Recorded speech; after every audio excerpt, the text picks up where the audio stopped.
Quem são os novos influenciadores digitais da Rede Estadual de São Paulo? Se comunicar com mais de 5.000 escolas e quase 4 milhões de alunos no mundo cada vez mais conectado é um desafio gigantesco. E, para falar sobre ele, a gente não chamou um, mas 2 convidados. A Marina Alves é publicitária e formada em comunicação pela Faculdade Ibero-Americana. E ela é coordenadora de Business Intelligence e Métrica da agência A2. A Flávia Rezende cursou jornalismo na Universidade Presbiteriana Mackenzie. Tem longa experiência em comunicação institucional e é coordenadora de conteúdo da A2. A A2 é responsável pelo projeto de comunicação digital da Secretaria da Educação do Estado de São Paulo. Bom dia, tudo bem? Eu sou a Flávia. E eu não sou muito boa com a apresentação, então eu já vou avisar para vocês terem paciência comigo. A gente veio falar um pouco sobre esse prêmio Influenciadores Digitais da Educação.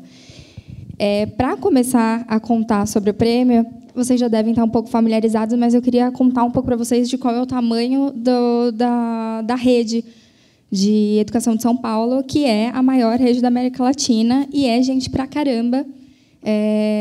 São quase 4 milhões de alunos, é maior do que a população do Uruguai, é muita gente mesmo. E são alunos com uma faixa etária de faixas etárias muito diferentes, então que tem, enfim, interesses muito diferentes, e a gente precisa falar com essas pessoas, a gente precisa falar com esses alunos. E não é nenhuma questão de marketing, é uma questão de gestão mesmo. Então, como é que a gente vai conversar com esses meninos e explicar para eles que é importante que eles façam o SARESP, por exemplo, que é uma avaliação enfim, que fomenta políticas públicas na rede estadual. Eles precisam entender que é importante que eles façam aquela prova, então a gente precisa chegar de alguma maneira naquelas pessoas. Então, a gente, desde o começo, que a gente começou o projeto de comunicação digital lá na Secretaria da Educação, a gente entendeu que o nosso principal desafio era falar com esses meninos. Porque a gente tem um vínculo institucional com os professores, então a gente tem o gestor, que pode nos ajudar a falar com o professor, o diretor da escola, o dirigente de ensino. Com os pais, a gente consegue falar pela imprensa ou não, ele é a pessoa que assiste lá o SPTV todo dia. E os alunos, onde eles estão? Né? Eles estão na internet. E eles produzem conteúdo para a internet também. Eles são da geração youtubers. A gente percebeu isso muito recentemente, até na época da reorganização escolar, porque eles se articularam, eles conversavam entre eles eram fonte confiável de conteúdo para eles mesmos. Então, a gente entendeu que eles poderiam nos ajudar nessa tarefa, nessa missão de conversar com esses 4 milhões de alunos. Então, esse era o nosso desafio. Qual que era o nosso objetivo? A gente queria encontrar esses alunos que produziam conteúdo, não só os alunos, mas os professores e os servidores também. A gente queria encontrá-los, incentivar que outros alunos e outros professores, que mais gente fizesse conteúdo para a internet, que eles também estivessem ali, que eles também mostrassem ali o cotidiano deles na escola, os projetos, as boas práticas que eles realizavam, que eles também tivessem voz. E conectar, que a gente conseguisse encontrar um caminho de engajar, de conectar e de estabelecer um diálogo com esses alunos e também com a ajuda dos próprios estudantes. Bom, só para contextualizar, então, antes da gente continuar falando do prêmio, a gente já tinha uma base bacana de comunicação digital na secretaria, que era... A gente começou em 2011, então, a gente estruturou um portal que é focado principalmente em serviço e notícia, além da parte institucional, claro. E esse portal tem esses números que estão ali no slide. A gente tem mais de 171 milhões de acessos, 409 milhões de visualizações de página, então é bastante coisa. Então, a gente já tem um canal bacana, bem estruturado de comunicação ali. A gente tem o YouTube também e o Facebook. O YouTube é uma das nossas principais instantes de conteúdo, uma vitrine de conteúdo. A gente tem mais de 1.000 vídeos ali. E a maioria desses vídeos, eles são vídeos de boas práticas, que a gente chama. São vídeos de alunos, professores, contando como eles fizeram determinados projetos e como aquilo deu certo nas escolas deles. Então, aquilo já era uma forma que a gente tinha de que os próprios atores da rede conversassem entre eles. Bom, Larissa, e agora a gente vai apresentar para vocês o prêmio, que foi efetivamente a ideia que a gente teve para conseguir unir essas pessoas, esses produtores de conteúdo, com a gente, com a comunicação da Secretaria da Educação. Agora, a educação vai premiar quem se destaca nas redes sociais. Se você utiliza o Facebook, o Twitter, o Instagram ou o YouTube para produzir conteúdo sobre educação, cultura e comportamento, você é um influenciador digital e pode concorrer ao prêmio Educação nas Redes, Novos Influenciadores Digitais. Os alunos se encaixam em 2 categorias. Os canais que dão dicas de estudo, falam sobre o dia a dia nas escolas e os projetos do Grêmio, além das boas práticas. E também os canais de alunos que falam de música, games, cinema, moda, saúde e outras atividades que fazem parte da vida dos estudantes. Nesta categoria, concorrem escolas que se dedicam a passar informações da unidade. Mas não acaba por aí. Servidores e professores também podem concorrer com trabalhos individuais, como dicas de estudo da disciplina e trabalhos escolares. As inscrições vão até o dia 27 de agosto, então não perca tempo. Para concorrer, inscreva o seu canal no site www.educação.sp.gov.br/influenciadores. Na página você encontra todo o regulamento. Depois é só juntar aí a sua torcida, pois o vencedor será escolhido pelo Júri Popular Online. Participe!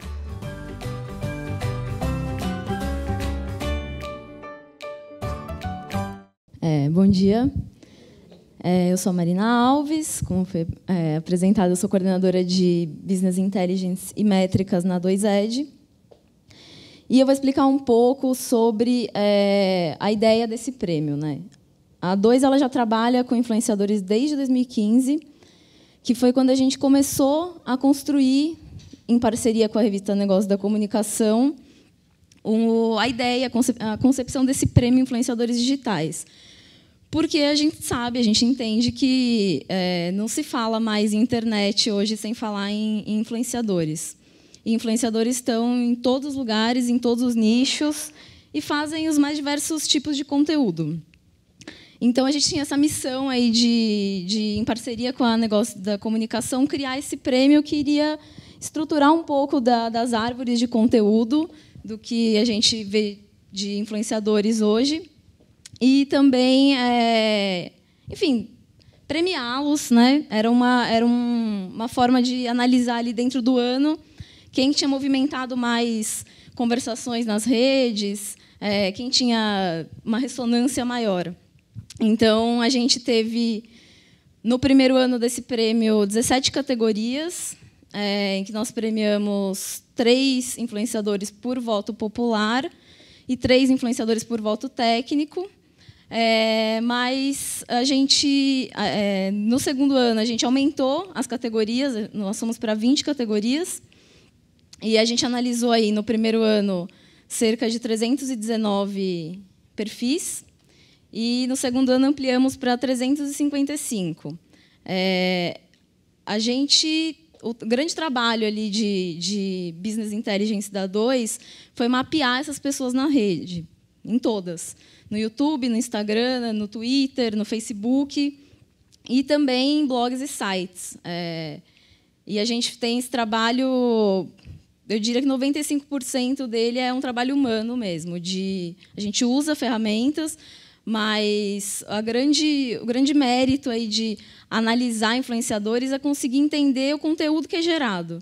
Então, a gente tinha algumas métricas que são comuns de mercado para analisar, mas a gente tabula tudo isso e trata de forma humana. A partir desse trabalho que a gente fez com a Negócio de Comunicação, surgiu também a ideia de por que não falar com a rede estadual de ensino, né, que, como a Flávia falou, tem 4 milhões de alunos e 270 mil servidores hoje. Então, obviamente, essas pessoas, como todos nós, são produtores de conteúdo e de conteúdo muito relevante. E a gente queria entender o que estava sendo falado ali. Então, quando surgiu a ideia do prêmio, a gente analisou previamente, embora a gente já faz esse trabalho de inteligência para a Secretaria da Educação. A gente já tinha algum conhecimento, né, da rede, tanto de alunos como de professores, mas a gente foi atrás de montar as categorias que poderiam contemplar a maior parte do conteúdo que é produzido por servidores, professores e alunos. Então, a gente tem 2 categorias para alunos, que, né, já foi apresentado ali no vídeo. Grêmio e Vida Escolar, ao longo desses anos de projeto, de parceria da A2 com a Secretaria de Educação, a gente viu que é um assunto amplamente falado dentro de sala de aula, na escola e também na internet. Então, a gente separou ali um momento para olhar com cuidado o que os alunos estavam falando sobre Grêmio e Vida Escolar. E também, obviamente, cultura e comportamento, porque a gente está falando com adolescentes, né, que vão falar do que eles gostam. Então, vão falar de música, vão falar de games, vão falar de cultura no geral. E essas pessoas, elas são a escola, ela é, na verdade, um reflexo do que é a internet, né? Uma pessoa popular, ela tem diálogo dentro da escola, ela também vai ter dentro da internet. A gente queria contemplar esses alunos também. Na categoria de servidores, a gente separou informação e gestão, porque, ao longo desse trabalho, desses anos todos, a gente, lá dentro da Secretaria da Educação, a gente viu o potencial que tem. Inclusive, os servidores ajudam muito a disseminar o conteúdo gerado ali pela produção, né, pelos jornalistas. Então, a gente vê muita fanpage de servidor ajudando a divulgar a data do concurso, da prova de remoção, ou então outras informações que vão circulando entre eles e, obviamente, isso reverbera na internet. E também uma categoria de disciplinas e professores que vem conversar muito com o que a Priscila apresentou, né? A gente, ao longo desse processo todo, a gente vê que o professor ele usa a internet como uma extensão do seu trabalho, né, dentro de sala de aula. Então, muitas vezes, ele complementa o conteúdo programático ali da aula dele, ou então ele quer passar uma curiosidade, ele quer trazer alguma coisa complementar para os seus alunos, e a gente identificou que isso era muito válido. Aí, enfim, a metodologia, que é realmente a parte que eu me envolvi mais, porque é importante, quando a gente faz um prêmio, por mais que a gente queira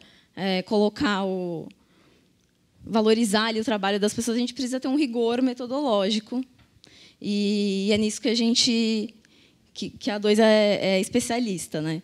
Então, a gente criou uma metodologia específica para o Prêmio Educação nas Redes, assim como a gente tem uma metodologia específica para os influenciadores digitais, e ela contempla algumas métricas que são comumente usadas no mercado, mas a gente também adicionou um terceiro fator ali, que é a relevância do conteúdo. Então, assim, falando bem rapidamente para que todos possam entender, a gente tem algumas métricas que são de audiência e ressonância, ou seja, qual a sua capacidade qual a sua popularidade dentro daquela rede e como você consegue disseminar o conteúdo que você produz. E a gente também combinou isso com a relevância de conteúdo, ou seja, quão dentro dessa categoria, você como aluno ou servidor, você está, para que a gente tivesse uma certeza de que a gente estava falando todo mundo ali sobre a mesma coisa. E aí, enfim, a gente teve 500 inscritos, então, se a gente for comparar com o prêmio que a gente organiza ali, a gente teve uma adesão muito boa, a gente ficou muito surpreso, muito feliz com isso. Analisamos humanamente, como eu falei, todas essas 500 inscrições. Então, foi um trabalho muito importante, que a gente considera relevante tanto para o mercado como para a própria rede estadual de ensino. A gente usou todos os canais que a gente tinha para encontrar esses alunos e esses professores. Então, a gente usou tanto todos os canais institucionais, desde os nossos mesmo, portal, redes sociais, como videoconferência aqui na Rede do Saber. A gente usou o boletim da CEGEB, todos os canais possíveis, disponíveis, a gente usou para conseguir chegar na ponta. E aí a gente teve os 500 inscritos, que a Má comentou, e a gente teve também, você comentou, 25 mil, né, acessos na landing page, que foi também uma página específica que a gente desenvolveu para esse prêmio. Então, ela tinha uma identidade visual própria, ela tinha todas as informações ali concentradas de uma forma bem objetiva e tal, que era justamente para pegar esse menino e esse professor e encontrá-lo de qualquer forma. A gente foi em busca de parceiros para fazer esse projeto, e o que é uma coisa muito bacana, e eu acredito que tenha sido primordial para o sucesso do projeto, porque a gente conseguiu a parceria do Google. E como a gente pode imaginar, esse público, esses meninos, eles estão espalhados pela internet, eles podem ou não seguir as nossas páginas, conhecer os nossos canais, mas, de qualquer forma, eles conhecem o Google e eles estão interessados em ouvir o que o Google tem para dizer. Então, a gente ter um parceiro como o Google e ter o nome do Google ali nas nossas divulgações, o logo do Google e tal, e também contar com a parceria dele. Eles vão oferecer as bolsas, os cursos de produção de vídeo para os alunos. O evento de premiação vai ser feito lá na sede do Google. Isso também ajudou a chamar a atenção daqueles meninos que podem ou não seguir a gente nas redes sociais, mas a gente conseguiu um parceiro de peso ali para chamar a atenção deles. Quando a gente sentou com o Google para conversar, a gente já tinha o formato do Prêmio Influenciadores bem definido, que ele era muito baseado também naquela outra experiência que a agência já tinha tido. E o Google propôs para a gente que a gente acrescentasse um item nesse projeto, que era um desafio. Então, esses 20 finalistas, 5 de cada categoria, eles foram desafiados a propor um projeto de tecnologia, um aplicativo, um modelo de videoaula, enfim, qualquer coisa que possa ajudar no cotidiano escolar, para que esse projeto fosse avaliado por um júri, que vai ser avaliado no dia 7, no dia da premiação, composto por membros do Google também e da Secretaria do Governo, enfim. E esse projeto pode ou não vir a ser desenvolvido. Então, isso foi adicionado ao prêmio e é também mais uma forma da gente trazer esses concorrentes para nos auxiliar em outros desafios, que é conectar a realidade que ele tem em sala de aula com a realidade, com a vida online dele. Porque, às vezes, é descolado mesmo, né? Bom, o que a gente pretende com isso? A gente, lá na Secretaria, a gente brinca que a gente quer o engajamento real oficial, que é não só as pessoas comentando, curtindo, compartilhando nas redes, mas que a gente consiga parceiros, de fato, que esses alunos, não só esses 20 finalistas, mas essas 500 pessoas que toparam se inscrever e que, de alguma forma, estavam dispostos a conversar com a gente, que eles se tornem parceiros no engajamento, na disseminação de informação, que eles tragam os seus pares para conversar com a gente, para ouvir a nossa mensagem, e que, enfim, eles participem ativamente da educação, não só não passivamente, mas que entendam que faz parte também, enfim, da responsabilidade deles ali, de alguma forma, atuar na educação. Então, isso é o que a gente espera. Próximos passos, a gente vai ter, então, agora no dia 7 de novembro, daqui a pouquinho, a premiação lá no Google para esses 20 finalistas. Todos vão vir, então é bem bacana, porque a gente percebeu que, de fato, o prêmio foi muito representativo. A gente tem gente aqui da capital, mas a gente tem gente de Araçatuba, de São Carlos, de Itápolis, gente de todo o estado que vai vir para São Paulo para participar desse prêmio, que concorreu. E a gente vai transmitir esse prêmio também, a entrega pelos nossos canais, Facebook/EducaSP e YouTube/EducaçãoSP. Então, quem quiser participar, quem quiser acompanhar, acompanhe a gente nos nossos canais. Obrigada.